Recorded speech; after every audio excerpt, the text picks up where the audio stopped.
Bon, ben bonjour. Comme tout le monde, pendant le dernier ouragan, j'ai eu bien de la misère avec ma sonde pompe. On avait bien de la misère à ce qu'elle fournit. Je vais vous montrer ce que j'ai acheté comme kit. Je vais commencer par vous montrer ma sonde pompe. C'est une sonde pompe à colonne. Okay? C'est un peu comme tout le monde. Dans le sens que c'est un drain de 4 pouces qui shoot l'eau à l'intérieur. Elle est branchée dans le mur. Puis là, ben, ça s'en va vers l'extérieur. Fait que j'ai la sonde pompe qui part quand la flotte elle lève. On voit ici. La flotte elle lève. Puis quand la flotte elle lève, la sonde pompe part. Bon, c'est le même principe que tout le monde. Le problème, c'est qu'on a manqué d'électricité. Quand on manque d'électricité, ben, ce qui arrive, c'est que l'eau elle monte, l'eau elle monte, l'eau elle monte. Fait que là, j'ai dit, bon, ben là, on va se griller d'un système qui fait, on appelle ça un backup à sonde pompe. Ça veut dire que quand il manque d'électricité, la sonde pompe, elle roule. Il y a plusieurs systèmes qui se vendent. Il y a un système qui se vend avec, que vous payez 1500 ou 1600 pièces avec une petite pompe que vous mettez du côté. Le problème, c'est qu'il faut que vous la mettez dans le fond. C'est une petite pompe submersible, puis vous la connectez après le tuyau, puis ça vous donne 2 pompes. Le problème, c'est qu'elle, elle fonctionne plus parce qu'elle n'a plus d'électricité. Bon, ce que j'ai décidé de faire, c'est que j'ai acheté un ondulateur. OK? Je vais vous montrer comment ça fonctionne. Un ondulateur, je l'ai acheté sur Vevar, je vais vous montrer comment ça marche. C'est un 2500 watts, 20 ampères.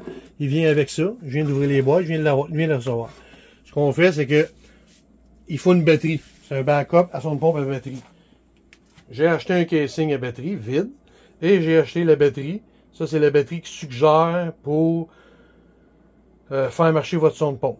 Fait que ce que ça fait, c'est qu'on prend cette batterie-là, on la met dans le casing qu'il y a là. Puis avec le câble rouge, on met le rouge sur le positif, qui est en rouge. Puis le noir, qui est ici, le rond noir, on le met sur le pôle noir. Cette prise-là, qui est branchée en avant, ici. Cette prise-là, on la branche dans le mur. OK? Une fois qu'elle s'est branchée dans le mur, puis que c'est branché après la batterie, ici, on branche la sonde pompe existante. Donc, on prend la prise de courant qui est là et on la branche dans celle-là. Puis une sonde pompe, normalement, ça gruge à peu près 700 watts à 800 watts. Donc, il vous reste amplement d'espace pour mettre, supposons, dans la deuxième prise, votre frigidaire ou n'importe quoi d'autre. Mais moi, je conseille de laisser seulement la sonde pompe. Parce que le problème, c'est que votre frigidaire va beau marcher, mais là, le problème, c'est que s'il manque d'électricité, puis votre puisard, il fournit pas, ben, puis il vous manque de batterie, ben là, votre câble va être inondé, mais votre frigidaire va continuer à marcher. Fait que c'est pas vraiment la bonne chose à faire. Fait que ce qu'il faut faire, c'est de brancher le câble rouge après le pôle rouge qui est ici. Je vais vous montrer plus tard comment on fait ça. On le visse après ça. Et le pôle noir après le 4 noir qui est ici. Ça, ces deux-là, avec ces deux câbles-là, vont brancher après la batterie. Donc, le rouge sur le rouge et le noir sur le noir. On prend la batterie, on la met dans le casing, puis on branche ce câble-là dans la prise de courant. Donc, ce que ça fait, c'est que quand votre pompe, elle est branchée dans la prise de courant en avant, puis que ça, c'est branché dans le mur, ben, on appelle ça un ondulateur chargeur. Ce qu'il fait, c'est que lui, il charge la batterie quand il y a du courant. Fait que tant que vous avez du courant, de l'électricité, il va charger votre batterie à pleine capacité. Quand il va manquer d'électricité, au moment où il manque d'électricité, l'ondulateur, il détecte ça. Ce qu'il fait, c'est qu'il dit, bon, ben moi, j'ai plus d'électricité. Je prends le courant de la batterie, puis je le convertis et je l'envoie à la sonde pompe. Donc, ce que ça fait, c'est que si vous manque d'électricité, ben, automatiquement, l'ondulateur, il vous donne le courant de la batterie, puis il s'en va le porter à la sonde pompe. Donc, la sonde pompe, elle continue, tant aussi longtemps qu'il y a de la charge dans la batterie. Là, ça, je ne l'ai pas testé encore, mais je peux vous dire que ça peut durer un bon 4, 5, 6 heures, 7 heures, 8 heures, tout dépendant de le nombre de fois que votre sonde pompe va partir. Puis quand l'électricité revient, l'ondulateur détecte que de l'électricité, puis il recharge automatiquement votre batterie pour la fois suivante. Cette batterie-là, normalement, ce qui est écrit, c'est que ça peut être bon pour 10 ans. Écoute, on peut peut-être penser 7, 8 ans, 9 ans, 10 ans, mais ça vous donne une bonne sécurité pour que votre sonde pompe part en cas de panne d'électricité, puis que vous n'avez pas un débordement dans votre câble. Fait que c'est un peu ça. Le système est fait pour ça. Écoutez, la batterie, elle coûte, normalement, cette batterie-là coûte alentour de 400$. Ça coûte à peu près 24$. Puis le chargeur sur le Vevar, qui est une marque chinoise, ok, ça coûte environ 300$. Donc, tout le kit au complet va vous coûter à peu près 950$ versus un système que vous achèteriez qui serait en un morceau, qui vous coûterait environ 1400 plus taxes. Fait que c'est un système qui fonctionne très bien. Fait que ce que je vais faire, c'est qu'on va vous montrer comment l'installer. Une fois qu'il va être installé, on va faire un test. Ce que je vais faire, c'est qu'une fois qu'il va être installé, ben je vais débrancher le courant comme s'il détecte qu'il n'y a pas de courant. Puis on va faire marcher la sonde pompe. Bon, ce qu'on va faire, c'est que l'ondulateur chargeur, il vient avec la prise de courant 110 qui branche dans le mur, un câble négatif, un câble positif, puis ils ont envoyé des fuses de spare s'il viendrait qu'à un moment donné à sauter pour un problème ou un autre, là. Mais j'ai télé les blogs, puis il n'y a pas grand monde qui l'installe. Ça va à l'intérieur de ça. Ça, j'en ai pas besoin pour tout de suite. Fait que ce qu'on fait, c'est que je prends une paire de cutters, on peut prendre un ciseau. Fait que on coupe sans couper le câble, on enlève les tie wraps. On le fait ces deux.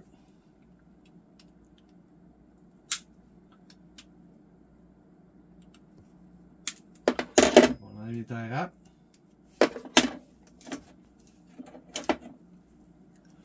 Bon, on va mettre le câble de côté. Bon, si on regarde en arrière, on a un pôle rouge puis un pôle noir.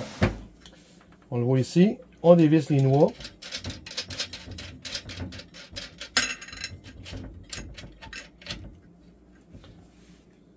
On enlève les rondelles. C'est une rondelle style lock washer qu'on appelle, ou une rondelle de retenue. On pogne. Oh, il y a une rondelle ici. Rondelle standard.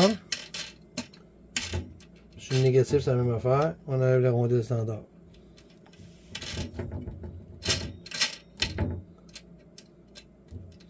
On va commencer par le positif. On va faire le positif. Je vais commencer par la rondelle standard. Je vais mettre la rondelle de retenue en deuxième position. Puis la noix. Ce que je vais faire, c'est que je vais juste la positionner. Je vais faire la même chose avec le négatif.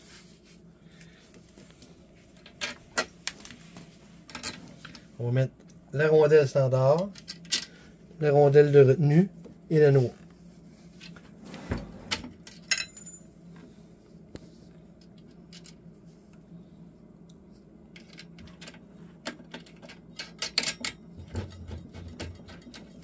Bon, une fois qu'ils sont serrés, on va les positionner en place. Il faut une clé 5-8, 9-16. On prend la clé 9-16, puis on s'installe, puis on serre. C'est important de bien serrer parce qu'il faut un bon contact. Et quand on arrive à une certaine force, on va pas plus fort. Une fois qu'il est à côté, il est à côté. On fait la même chose avec le négatif. Il est à côté, il est à côté. Donc, je viens de serrer le positif puis le négatif. Bon, je vais prendre les capes. Je vais mettre les capes de protection. Positif.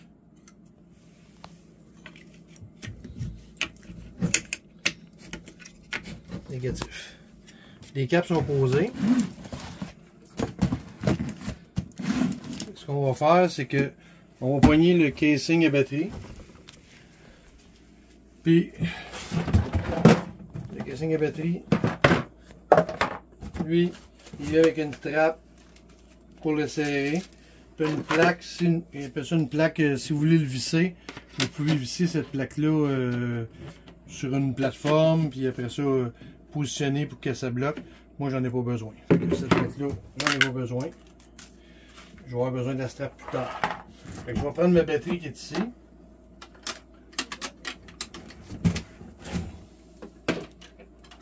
On a le positif, négatif, rouge et noir. Ça, c'est une clé 1,5. Je prends mon négatif qui est ici. Je le positionne. Lui, on le positionne comme ça. On ne peut pas le mettre sur l'autre sens. On s'installe. On visse. On prend le positif. On fait la même affaire avec le positif. On voit ici que ça donne du courant.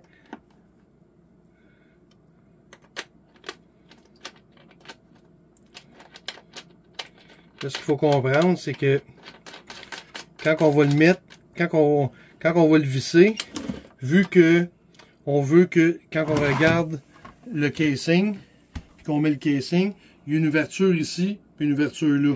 Ce qui fait que le fil va sortir ici, le fil va sortir là. Donc, ce qu'il faut faire, c'est qu'il faut faire sortir les fils vers l'avant. On positionne, et on serre. Ça, c'est important de bien serrer. Il faut vraiment qu'on l'accote. Il faut qu'elle est à côté, on ne serre pas plus fort.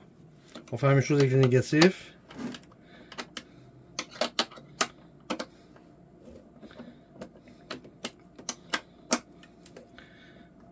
C'est fait. Fait que on a l'épaule de visser. On a l'ondulateur qui est bien serré. Fait que ce que je fais, c'est que je pogne mon casing qui est ici. Moi, je vais le mettre ici. On peut l'installer au mur, on peut faire ce qu'on veut. Je pogne ma batterie. Je mets la batterie dans son casing.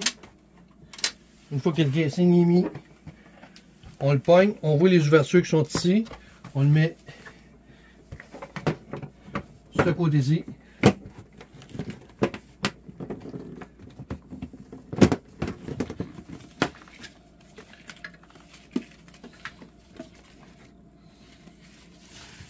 Blanc.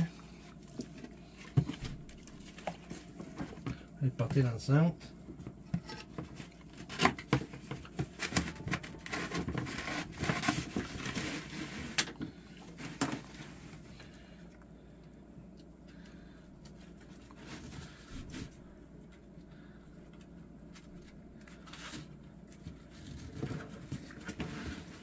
On va enlever la bague, on va la mettre sur ce côté-là. Parce que mon ondulateur, je veux qu'il soit ici. Dans le fond, je le mets comme ça parce que je veux vous montrer comment ça fonctionne. Après, on l'installe comme on veut. Bon. L'ondulateur est ici. Ce que je fais, c'est que je pogne la prise de 110 qu'ils nous ont fourni avec.